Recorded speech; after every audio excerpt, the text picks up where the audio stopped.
Bueno, pues ya estamos de vuelta en esta programación especial, programación estival de Intereconomía, redacción abierta desde las 8 hasta las 12 de la noche. Mañana también, desde las 8 hasta las 12, y a partir del lunes la programación regular de Intereconomía, con el gato al agua, con el informativo, con la redacción abierta de la mañana, de la tarde, con todos los programas.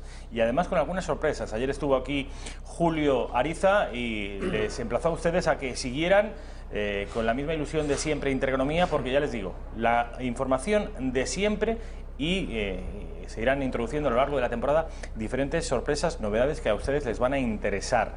Tenemos la suerte de contar hoy con Lucio Muñoz. Lucio, ¿qué tal? ¿Cómo estamos? Buenas tardes, encantado de estar aquí. Buenas tardes, buenas noches, por mejor decir. Lucio, te quería decir, como siempre le digo a todos los invitados con los que tengo cierta confianza, como es tu caso, Gracias. ¿Dónde has estado de vacaciones? Pues siento decírtelo, Rafa, pero es que he estado trabajando. No sé si... ¿Pero también en agosto y en julio? Sí, he estado terminando mi séptimo libro. Ya está terminado prácticamente y ya está en poder de una editorial y supongo que saldrá en breve al mercado. Yo creo que a finales de septiembre. Es un libro absolutamente incorrecto, políticamente incorrecto. No se puede ser más incorrecto y políticamente más incorrecto, perdón. Y trata sobre la inmigración ilegal y que está sufriendo pues la Unión Europea. Es decir, hasta ahora te dedicabas casi en exclusiva a la economía y ahora pasas al debate, llamemos, de geopolítico, ¿no? No, bueno, yo no es que me dedique a la economía, yo soy consultor de empresas, tengo una consultora, pero también... Pero el libro que he leído yo, que es sin autonomía es pleno empleo, sí, era básicamente sobre asuntos de los dineros. Sí, es más económico que político, pero también he escrito otros libros en clave política. Este es en clave política, aunque hay algunos capítulos también relacionados con el aspecto económico. Por ejemplo, uno que trata por qué la inmigración ilegal que está llegando a la Unión Europea no va a pagar las pensiones y la inmigración ilegal que está llegando a España en particular, ¿por qué no va a pagar las pensiones? Y es un discurso lleno de demagogia que están lanzando los partidos de izquierda y están confundiendo a la sociedad. Ese capítulo sí lo he escrito en clave económica, pero la mayor parte de los capítulos de este nuevo libro están escritos pues más relacionados con la política. Este nuevo libro que dices que saldrá, si Dios quiere, a finales de septiembre, quizá a principios de octubre, el 12 de octubre sería una buena fecha, por cierto. Bueno, cuando quiera la editorial. Yo no... ¿Cuál es su título? Bueno, el título, si no lo modifican... ¿Si no hay modificaciones? Sería Euroáfrica, el suicidio de Occidente y de la Unión Europea, de la UE, porque si no sería muy largo. Ese es el título, que bueno, pues es explícito totalmente. Yo creo que... desde luego. El suicidio. Si no cambiamos el título a última hora. Sí, en cualquier caso, el asunto del que trata el libro está perfectamente claro. No paramos de recibir y de padecer casi bombardeos informativos a diario que nos explican lo positivo de la inmigración, la necesidad de llenar de inmigrantes nuestro país, un país con un saldo vegetativo negativo, tenemos muy pocos hijos, menos que nunca, y para poder pagar las pensiones es necesario que haya más gente trabajando, porque si no, nos arruinamos como país. Esto es lo que nos llevan diciendo desde hace años, décadas y cada vez más. ¿Tú desafías ese argumento? ¿Con qué argumentos? ¿Cuáles son los tuyos? En parte, porque lo que acabas de comentar es cierto. Evidentemente, llegará un momento que necesitemos personas, pero esas personas que llegan de fuera tienen que cotizar. ¿Por qué digo esto? Porque de nada sirve traer inmigración ilegal no cualificada. A eso me refiero. O sea, que necesitemos inmigrantes, evidentemente en el medio o largo plazo los necesitamos, pero no este perfil de inmigrante. Para que un inmigrante sea contribuyente neto al Estado o contribuyente neto a la hacienda pública, se necesita, primero, que ese inmigrante tenga un nivel de cualificación y de formación. Ese inmigrante debe llegar al país receptor, en este caso España o la Unión Europea, con un contrato de trabajo y que pueda desarrollar un trabajo que le permita, pues al menos, disponer de un salario medio o medio alto. Eso es imprescindible para pagar las pensiones. En ese sentido... entonces, ¿quieres decir que los trabajos poco cualificados, aún desempeñados por españoles, no están contribuyendo a la seguridad social? Hay una excepción, sí, si es un contrato a tiempo completo, y aunque sea un salario bajo, sí está cotizando a la seguridad social y sí contribuye. Los chavales que salen de la carrera y que cobran muy poquito dinero, cobran 700 o 800 euros, ¿esta gente no está contribuyendo, quieres decir? Sí, bueno, están contribuyendo, pero es que es un factor diferente, es diferencial, porque evidentemente a estas personas hay que introducirlas en el mercado, pero lo que no podemos traer es a millones de personas sin cualificación ninguna, que supondría un coste para el Estado aportar esa cualificación, que ni siquiera saben español o castellano la mayoría de ellos. Hay una excepción. Hay trabajos en España, en el sector de la construcción y en el sector agrícola o agropecuario, o como le queramos llamar, que hay unas posiciones laborales que no desempeñan los españoles, porque las desprecian, literalmente. En este sentido, sí necesitamos personas, y en este caso no hace falta que estén cualificadas, para, por ejemplo, el sector agrario, para recoger cosechas, por ejemplo, en Andalucía, bueno, y en otras partes, en otras regiones, pero sobre todo... En tu tierra castellano-manchega también, por ejemplo. También, pero sobre todo en Andalucía, y también en el sector de la construcción, pues hay posiciones laborales bajas, evidentemente, que no desempeñan los españoles porque no quieren, la mayoría. Por tanto, sí que hay un perfil de inmigrantes sin cualificación que necesita España, pero evidentemente ese perfil habría que cuantificarlo y evidentemente en función del número de personas que necesitemos, pues traer a esas personas que necesitamos. Es decir, necesitamos un modelo de inmigración cualificado, formado, culturalmente compatible, porque es muy importante que sea culturalmente compatible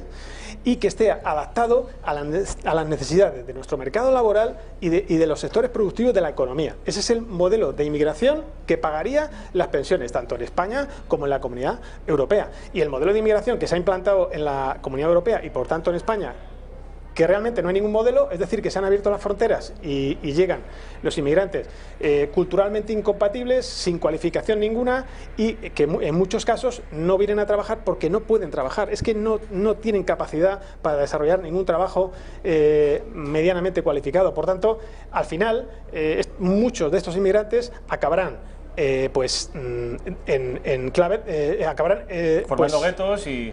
Sí, como está pasando, pues, por ejemplo, pues en otros países, sobre todo en algunas ciudades, por ejemplo en el este de Londres, que gobierna la ley Sharia, Marsella, que es un gueto multicultural infectado a yihadistas, Bruselas, que es una ciudad casi islamizada, etcétera, etcétera, etcétera. Estos inmigrantes que no se pueden adaptar a nuestro mercado laboral, ni a nuestra cultura, ni a nuestra economía, pues acabarán en la delincuencia o excluidos profesional, laboral y socialmente. Me interesa, Lucio, abundar en el concepto de culturalmente compatibles. ¿Qué quieres decir con esto?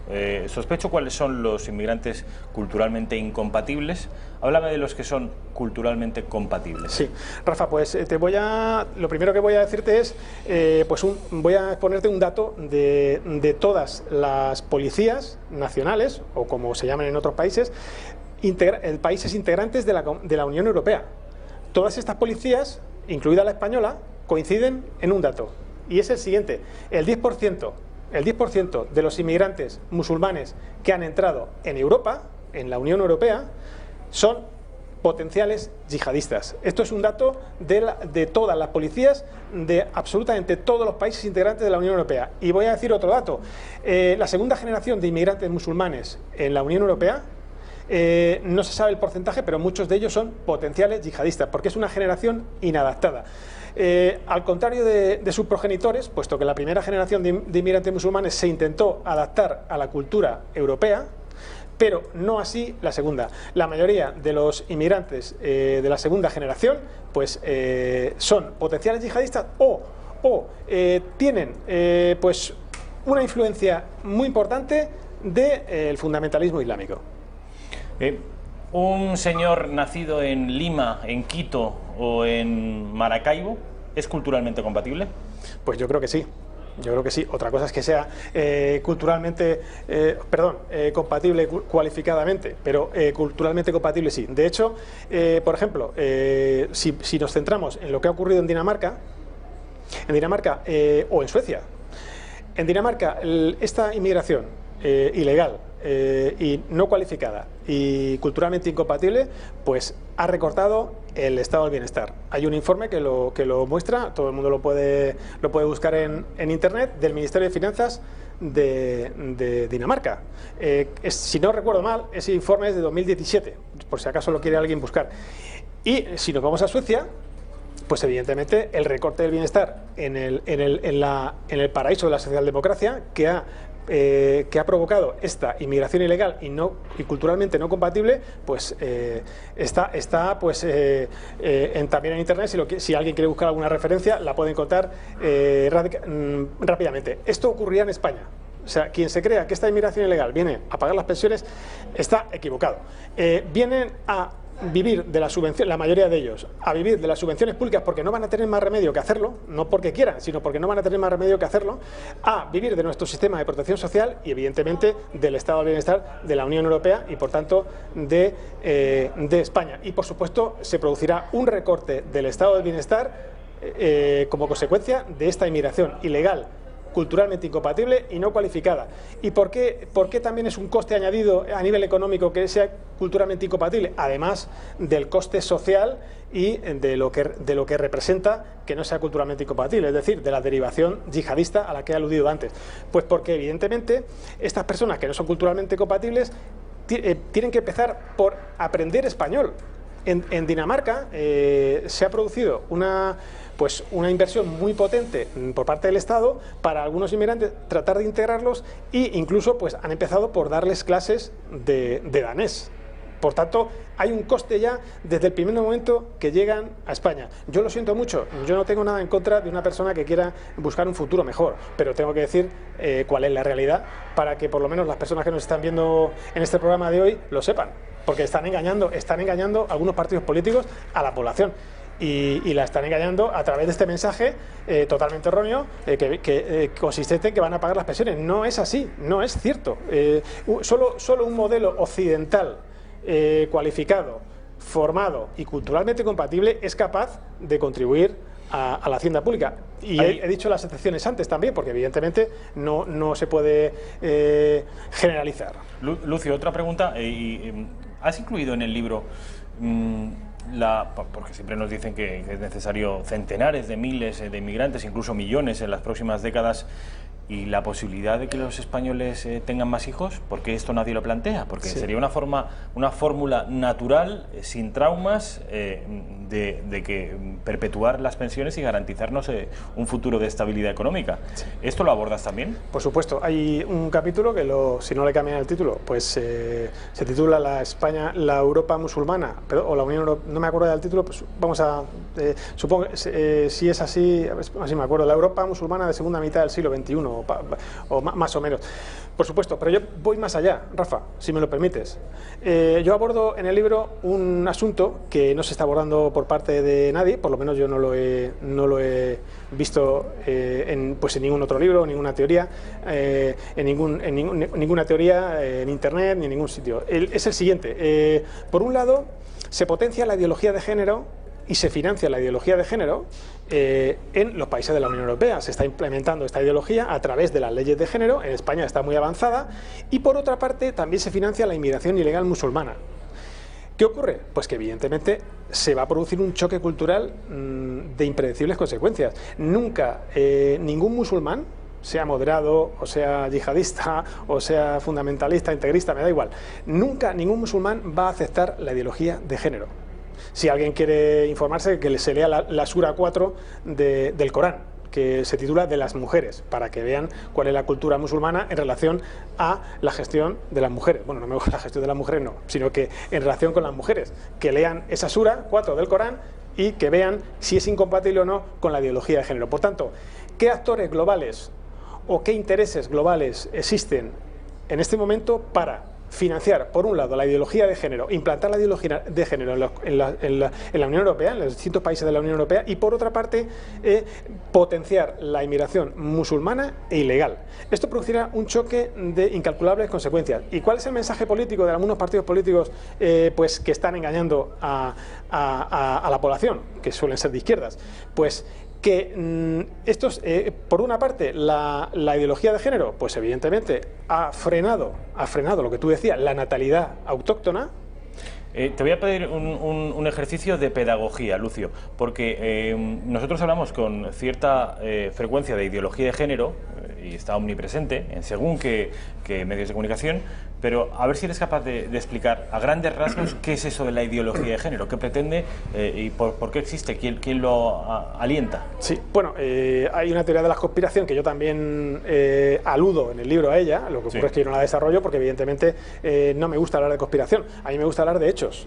Y sí que es cierto que hay actores globales que están poniendo dinero para financiar esa ideología de género, como he dicho antes, y para potenciar un mundo sin fronteras. Por tanto, esos son hechos y eso sí lo determino en el libro. Pero, evidentemente, ya hablar de una teoría de la conspiración, pues no se puede demostrar que haya esa teoría de la conspiración, pero sí que es posible que exista esa teoría.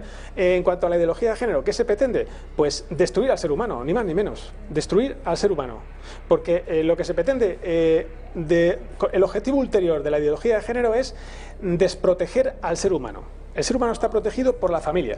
En cuanto la familia se destruya, esa persona está desprotegida y a merced de los poderes públicos. La señora que esté viendo ahora mismo en el barrio de aquí, de Chamberí, de Madrid, diga, pero vamos a ver, ¿quién puede ser tan loco de querer destruir a la familia? ¿Por qué y con qué fin? Sí, bueno, ahí se basa la teoría de la conspiración.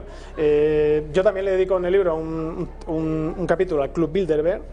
Y pues evidentemente es que explicar ahora todo esto sería muy extenso, pero voy a intentar un ejercicio de síntesis, de ser breve. La ideología de género, evidentemente planteada tal y como se plantea, pues muchas personas le puede parecer atractiva, pero la ideología de género está unida, es una doble estrategia a la invasión musulmana. Son dos estrategias complementarias, paralelas, que se están implementando en la Unión Europea. ¿Y por qué? Porque lo que se pretende es una sociedad multicultural, desarraigada, sin ningún origen, sin ninguna referencia pues de valores en cuanto a las raíces, por ejemplo, de Europa, ¿no? A las raíces cristianas o judio-cristianas, a la filosofía griega, a la concepción del sistema jurídico derivado del derecho romano, que estas son las raíces de Europa. Pues todas esas raíces se pretenden destruirlas, el origen de la Unión Europea, la esencia, los valores, lo que tenemos los europeos.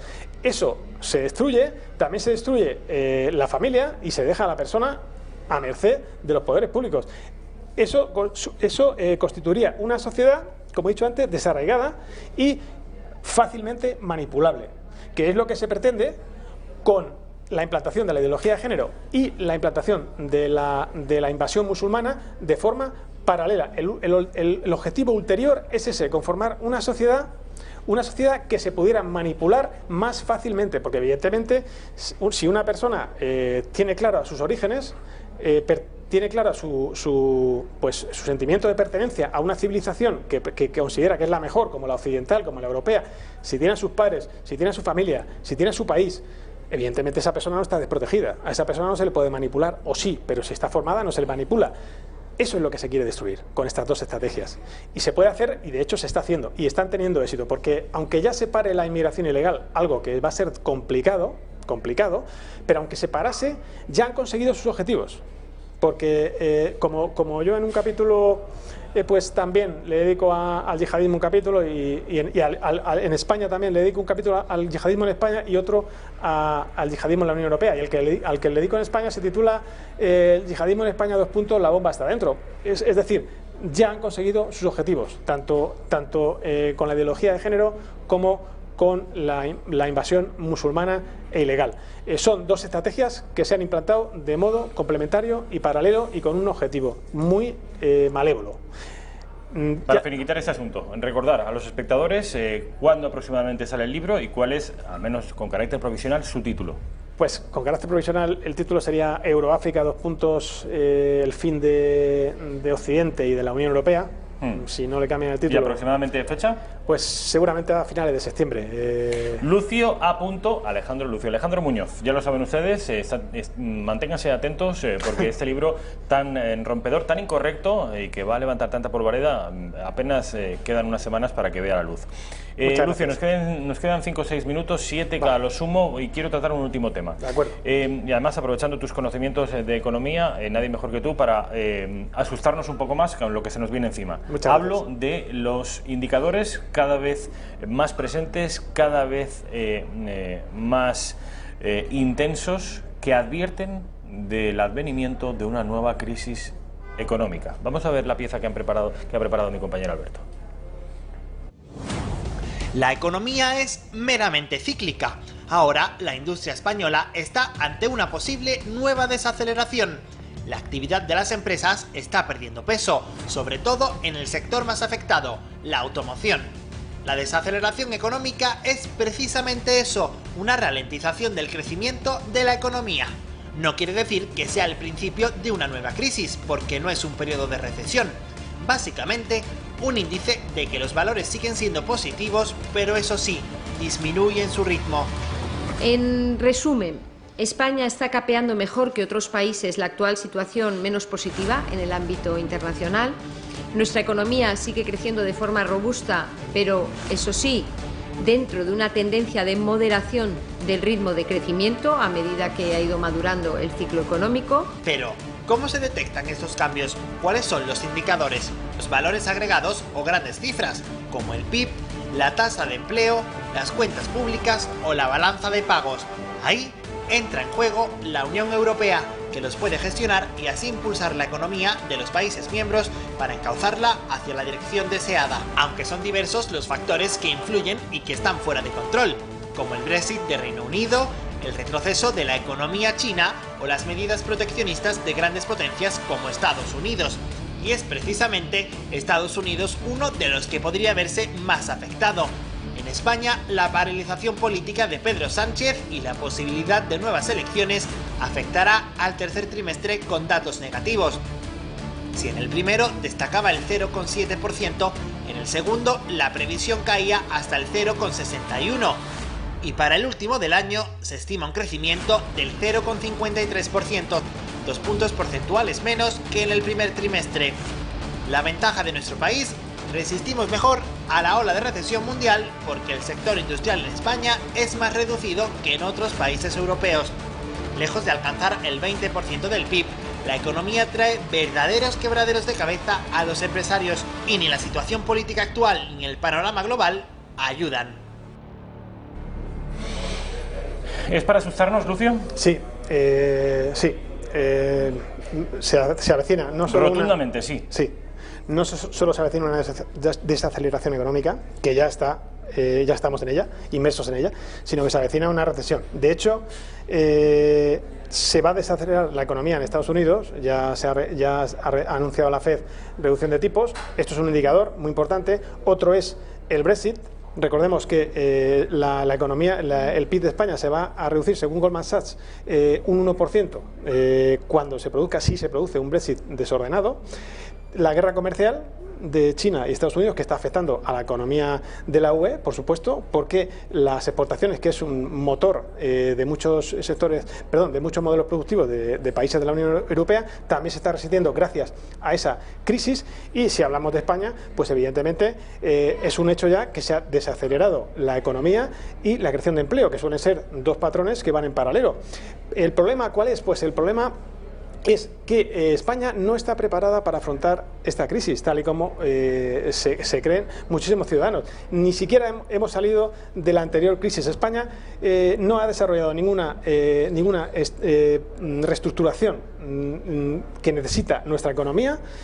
Y por tanto va a afrontar esta recesión que está pues ya aquí, prácticamente con una deuda pública irreducible, porque evidentemente ningún gobierno quiere reducirla, con un déficit pues descontrolado. El mercado laboral, se hizo una buena reforma laboral pero incompleta, y resulta que ahora el gobierno ¿puede revertirla? Exactamente. Por tanto, Aparte de los indicadores, las previsiones. Y el panorama político en España, desde luego, que no ayuda, ¿no? Bueno, si hablamos de la incertidumbre política también, pues evidentemente sería un factor a tener en cuenta también que podía repercutir también negativamente. Pues Lucio, ha sido un placer, como siempre. Mil gracias por estar aquí, mil gracias por ayudarnos a entender un poco la economía y también por anunciarnos ese nuevo libro tuyo que estará en las librerías seguramente a finales de septiembre. Lucio, muchísimas gracias. Ha sido un placer, como siempre. Rafael, mil gracias. Muchas gracias. Vamos a publicidad. No, perdón, Franche, nos despedimos. Nos vamos efectivamente, sí, a publicidad. Ahora estamos enseguida con Paco Álvarez, autor de Somos Romanos. Vamos a hablar de Roma, ya verán.